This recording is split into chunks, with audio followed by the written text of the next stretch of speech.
Prime Minister Sir Keir Starmer will call on allies to provide more long-range weapons to Ukraine when he hosts a high-level meeting of the so-called Coalition of the Willing in the next few hours here in London. The group, which comprises 33 nations, including the UK and France, was set up to strengthen Ukraine's defences and to provide security guarantees in the event of a ceasefire. Ukraine's leader, President Zelensky, is travelling to London from Brussels, where European Union leaders agreed to help support Ukraine's financial needs for the next 2 years. Meanwhile, 2 Russian planes from the Kaliningrad enclave briefly entered Lithuanian airspace on Thursday. That is according to the Lithuanian military. Spanish NATO aircraft were scrambled in response to the violation. Well, let's speak now to Alexander Hara, former advisor to Ukraine's Ministry of Defence and now director of the Centre for Defence Strategies, who joins me from Kyiv. Hello to you. Thank you very much for speaking to us here on BBC News. So the Coalition of the Willing, how high will expectations be from President Zelensky that something concrete is going to come out of the meeting today? First of all, we highly appreciate what the United Kingdom has been doing ever since the Russians invaded Ukraine back in 2014, and consequent governments were supporting Ukraine in various ways. And certainly in 2022, the UK played a major role in gathering a coalition that supports Ukraine in this fight against Russia. I don't put much hopes into the coalition of willing, because I believe the whole idea, it is a great idea, but with the point that this contingent will be deployed after there is a ceasefire or peace in Ukraine, means that it may never happen, because Russians are not willing to stop this war. But if you're talking about practicalities, certainly it's a good thing that the long-range missiles, supply of long-range missiles to Ukraine will be discussed, because it's something that we badly need to degrade Russia's war-fighting capabilities and to degrade their energy infrastructure and push Russians to stop this war. Yeah, I mean, there must have been disappointment last week when President Zelensky went to the White House. The expectation was that the Tomahawk missiles would be forthcoming from the US. That didn't happen. So what's the alternative in terms of what the European Union can do or the Coalition of the Willing can do? Well, unfortunately, our European partners do not possess long-range missiles they would like to have, because the INF treaty that actually the United States withdrew from in 2019 didn't allow the United States, Europeans, and Ukraine actually to produce land-based long-range missiles. But what the European partners have in their possessions, the missiles like Taurus, and the German government has been suggesting that it's possible to supply them to Ukraine. And with Scalp missiles, Storm Shadows, the British-made missiles, there would be more success of Ukrainian armed forces in fending off the Russians. And I believe it's important to get those, and particularly German missiles, with the aim to isolate Crimea. Crimea is the center of gravity of this war. We cannot liberate it with the land forces because there is an asymmetry in manpower. But we can make Crimea like an island, and it will pose a huge political dilemma for Putin, and it may bring him to think to stop this aggression. What immediately would help Ukraine? We hear a lot about the drones, the use of Russian drones. Are they the key attack method at the moment? Is that what's causing the most damage? Well, yes, but there are several, let's say, domains. With the front line in the east, and the Russians have some advantages there, and because of all the mass, they disregard the number of casualties on their side, and they're trying to advance even on tactically unimportant places. But they want to project the power, and they project an image that nothing can stop them. The other thing is a daily bombardment of Ukrainian cities and Ukrainian civilian infrastructure, and particularly energy generation infrastructure. For example, now I use the lithium battery to power my laptop, my Wi-Fi, and lighting here, and there is a blackout in my part of the city, so we adjusted to the Russian bombardments. But anyway, it's something that is damaging Ukrainian economy and lives of civilians. And the other thing that is really important, it's our ability to target deep into Russia their energy infrastructure, production of drones and missiles and other military objects. That's why we need the Western missiles, and Tomahawk missiles would be really helpful here. But we need components and technologies for our homegrown production. We can produce cheaper and faster than our European and American partners, and we need those missiles and drones en masse to coerce Putin to negotiations or to have a pause in this war. You said when we first spoke to you, we were talking about the coalition of the willing, and you rightly point out that one of their aims is to talk about how Ukraine can be supported when the war has ended. That must still seem like a very long way off.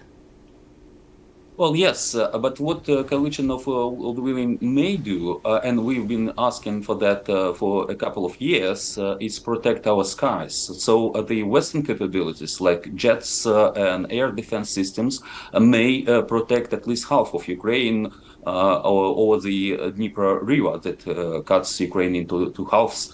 And it's possible to do without any prospects of direct clash between NATO or coalition of willing partners against Russians, because Russian missiles and drones do not have the military personnel in them, and that's why shutting them down would not cause the war between NATO and Europe. It's something that is possible to do.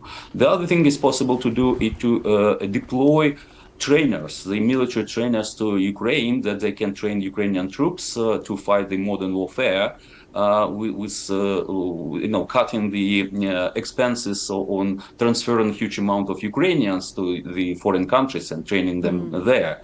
The other thing that our partners can help is to help our command and control structures to jointly plan operations. And there are some good instances, and there is a success story, and particularly with the United Kingdom, they've been helpful to us. And there are many other technical things like sharing intelligence. I can name many other instances where the deployment of coalition winning, not en masse, not those who will be in trenches in the east and fighting against Russians, but helping Ukrainian defense forces to build up their capabilities. And one of the issues on the table as well that's likely to be talked about today is the issue of money and whether frozen Russian assets should be unfrozen and the money used to help Ukraine. All of this stuff that you're talking about costs a lot of money. So Ukraine really does need that funding as well. Well, yeah, you're absolutely right. Because Russia should pay for their war of aggression against Ukraine, and not just Ukraine. They've been at war with Europe. It's the problem that European societies and governments do not want to acknowledge that and to react properly. And I'm talking about the different types of warfare. It's a cyber, it's cutting the undersea the cables, it's the political involvement in campaigns in Europe and elsewhere. Now in the United Kingdom there is an investigation of alleged participation of Russian intelligence and money helping to bring the United Kingdom out of the European Union. And the Russians were actively engaged in elections in other countries as well. Not to mention sabotage acts of sabotage, killing on the territory of other countries, and particularly in Britain, you had the case of Litvinenko, an attempt to point Skripals, intelligence gathering, and many other things. Not to mention the incursion into airspace of NATO. Fortunately, now Poland and other countries are ready to shut down Russian drones and missiles that are violating their airspace. And I hope they will be shutting down Russian jets as well. This is the only way how to show Russia that it cannot, it cannot intimidate NATO and show that Article 5 doesn't work. So all these things are really important. And talking about money, yes, we would love to see Europeans, and particularly Belgium, to provide us with these frozen Russian assets. And they should understand that this is not a peacetime for Europe. It's already the phase zero of the Russian aggression against Europe. And it's possible not in 5 years when Russia will be able to reconstitute its land forces and other parts of the military, but they can do it right now. The only goal for Russia to show that Article 5 doesn't work, and for that they don't need to have a mass. Alexander, we will have to leave it there. It's really good to talk to you and hear your thoughts on that meeting today. Alexander Khara, their former advisor to Ukraine's Ministry of Defence. Well, let's speak now to our correspondent in Kyiv, John Sudworth. John, hello to you. We were just listening there to the Ukraine's former advisor to the Ministry of Defence, really talking there about the need for long-range weapons and also money, finance, to help Ukraine's defence. Are those issues likely to be discussed today at the Coalition of the Willing? Very much so, Sarah. I mean, all of the focus now is on imposing costs on Russia, already struggling, of course, as a result of the war and the existing sanctions packages. We had those talks in Brussels, focused on the latest package of sanctions.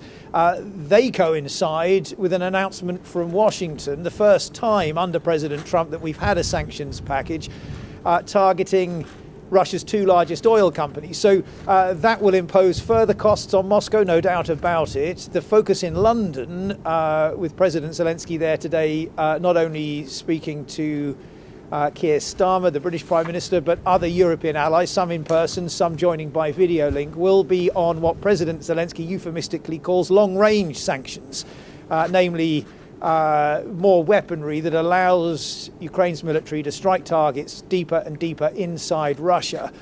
This week, we had the news that Ukraine had hit a Russian chemical plant with British-made Storm Shadow missiles, and it's those kind of weapons that Ukraine wants more of. All the while, of course, President Vladimir Putin, a man whose words are passed very carefully, of course, as the head of a nuclear power, attempting to raise the risk and some caution. In his latest press conference, he said providing Ukraine with these kind of long-range weapons would have serious, if not staggering, consequences, he said.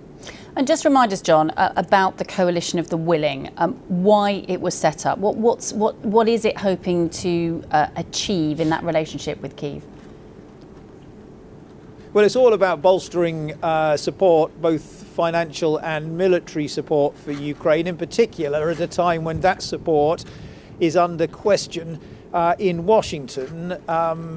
The sense that, aid under President Biden has stopped under President Trump. We are in a very different era, and Ukraine knows that it needs to increasingly rely on its allies in Europe. That's exactly what President Trump has been saying. And Sarah, the bigger sort of picture here, President Trump is talking about freezing this conflict along current lines and both sides going home. When you look at the situation on the front lines and the battleground, Russia already occupies Ukrainian territory equivalent in size, back of an envelope sort of calculation, but roughly equivalent in size to the area of Greece. And it still claims, it still wants to fight on for an additional area roughly equivalent in size to Belgium. These are not small parts of territory. They involve hundreds of thousands of Ukrainian citizens.